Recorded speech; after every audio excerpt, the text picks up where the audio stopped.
ഗുരു ഗാന്ധി സമാഗമ ശതാബ്ദി ഛായാചിത്രജാഥ കണ്ണൂർ പയ്യന്നൂരിൽ നിന്ന് ആരംഭിച്ച് തൃശൂർ നാട്ടികയിൽ എത്തിച്ചേർന്നു.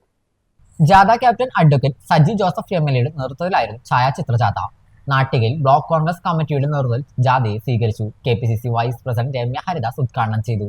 സുനിൽ ലാലൂർ സ്വാഗതം പറഞ്ഞു. Block Congress president PI Shoukath Ali, secretary KV Dasan, KPCC secretary Sunil Anthikad, DCC ഭാരവാഹികളായ Anil Pulikkal, Naushad Attuparambath, VR Vijayan, K Dileep Kumar, CM Naushad, ശോഭ സുബിൻ, KK അശോകൻ, മണ്ഡലം കോൺഗ്രസ് കമ്മിറ്റി പ്രസിഡന്റുമാരായ PM Siddique, KB Rajeev, Ando Thorayan, PS Zulfikar, Santhosh master, MN Unnikrishnan, ഗ്രാമപഞ്ചായത്ത് president PM Vinu, block panchayat president Ranjila Giri, Thalikulam panchayat president Shiba Jayakrishnan എന്നിവർ പങ്കെടുത്ത് സംസാരിച്ചു.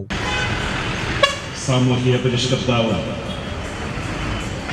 ഇന്ത്യ കണ്ട ഏറ്റവും മഹാനായ നവോത്ഥാന നായകൻ ശ്രീനാരായണ ഗുരുദേവനും നമ്മുടെ രാഷ്ട്രപിതാവ് മഹാത്മാഗാന്ധിജിയും ആദ്യമായി കൂടിക്കാഴ്ച നടത്തിയ ഗുരു ഗാന്ധി സംഗമത്തിൻ്റെ